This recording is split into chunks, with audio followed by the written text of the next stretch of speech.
नमस्ते। सोचिए वो कौन सी एक चीज है जिसके बिना हमारी आज की दुनिया चल ही नहीं सकती। वो है बिजली।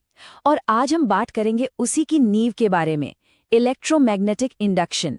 एक ऐसी खोज जिसने सचमुच हमारे जीने का तरीका ही बदल डाला। देखिए 19वीं सदी की शुरुआत में वैज्ञानिकों को एक बात तो पता थी कि बिजली से चुंबक बनाया जा सकता है। पर सवाल ये था कि क्या इसका उल्टा भी मुमकिन है? क्या एक चुंबक से बिजली बन सकती है?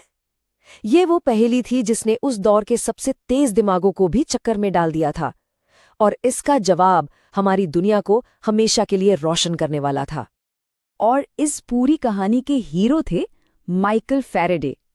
जब उन्होंने ये खोज की तो किसी ने उनसे पूछा, भाई इसका फायदा क्या है? तो जानते हैं उन्होंने क्या कहा? उन्होंने कहा, एक नए जन्मे बच्चे का क्या फायदा होता है। मतलब उनकी खोज एक बच्चे की तरह थी जिसमें दुनिया को बदलने की बेशुमार अनछुई ताकत छिपी हुई थी। तो चलिए थोड़ा सा पीछे चलते हैं उस दौर में। देखिए बहुत लंबे समय तक ना लोग बिजली और चुंबकत्व को दो बिल्कुल अलग अलग चीजें मानते थे।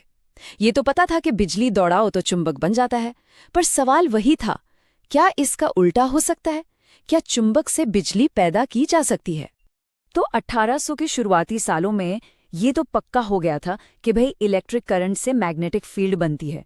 लेकिन 1830 में फैराडे और जोसेफ हेनरी ने सोचा, क्या इसका उल्टा भी सच है? और बस यही वो सवाल था जिसने सब कुछ बदल कर रख दिया।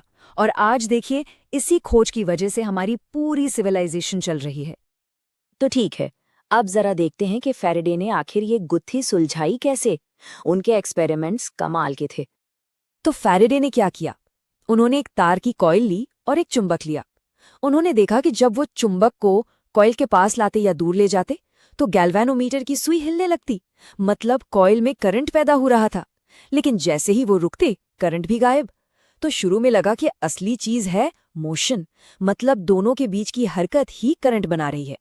लेकिन फिर फैराडे ने एक ऐसा एक्सपेरिमेंट किया जिसने सारा खेल ही पलट दिया। इस बार उन्होंने दो कॉइल ली। कुछ भी हिल नहीं रहा था, सब अपनी जगह पर थे। उन्होंने बस एक कॉइल में बैटरी से करंट चालू किया और जैसे ही स्विच दबाया, पास वाली दूसरी कॉइल में भी एक पल के लिए करंट दौड़ा। फिर जब स्विच छोड़ा तो फिर से एक पल के लिए करंट दौड़ा, लेकिन इस बार उल्टी दिशा में। और बस यही था वो यूरिका मोमेंट। फैराडे समझ गए, असली वजह मोशन नहीं है, असली वजह है बदलाव, मैग्नेटिक फील्ड में बदलाव। सोचिए, जब करंट चालू हुआ तो मैग्नेटिक फील्ड 0 से बढ़कर अपनी पूरी ताकत पर आई। जब करंट बंद हुआ तो वो वापस 0 हो गई। बस यही बदलाव था जो दूसरी कॉइल में बिजली पैदा कर रहा था। तो सवाल ये उठता है कि इस बदलाव को नापे कैसे? और यहीं पे एंट्री होती है एक बहुत ही जरूरी कॉन्सेप्ट की, जिसे कहते हैं मैग्नेटिक फ्लक्स। मैग्नेटिक फ्लक्स सुनने में थोड़ा टेक्निकल लगता है, पर है बहुत आसान। सोचिए, मैग्नेटिक फील्ड लाइनें बारिश की बूंदों की तरह हैं और आपके पास एक बाल्टी है। बाल्टी में जितनी ज्यादा बूंदें गिरेंगी उतना ज्यादा फ्लक्स, या फिर जैसे एक खुली खिड़की से कितनी हवा अंदर आ रही है, बस वही है मैग्नेटिक फ्लक्स। और यहीं फैराडे का असली जीनियस सामने आता है। उन्होंने ये पता लगाया कि करंट इस बात से नहीं बनता कि फ्लक्स कितना ज्यादा है, बल्कि इस बात से बनता है कि फ्लक्स कितनी तेजी से बदल रहा है।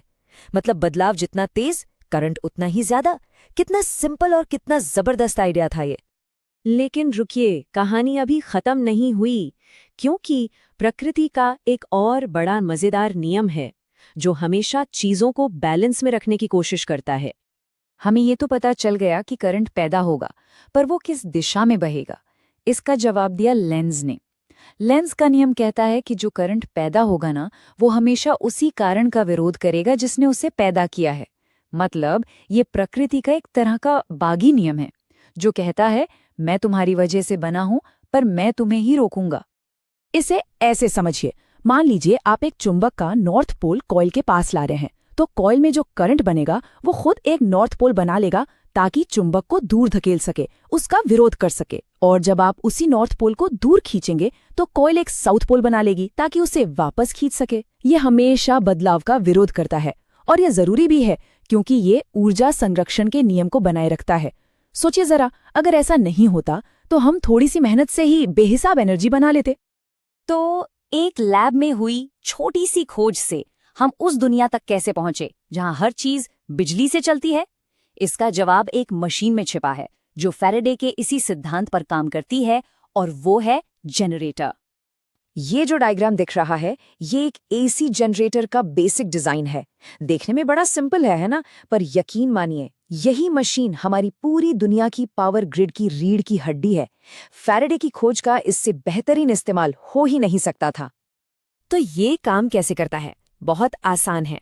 पहला स्टेप, आप किसी भी तरह से, चाहे पानी से, हवा से या भाप से, एक कॉइल को मैग्नेटिक फील्ड के अंदर घुमाते हैं। दूसरा स्टेप, जैसे ही कॉइल घूमती है उससे गुजरने वाला मैग्नेटिक फ्लक्स लगातार बदलता रहता है। और तीसरा स्टेप, जैसा कि फैराडे ने हमें बताया, बदलता हुआ फ्लक्स करंट पैदा करता है और बस बिजली बन गई।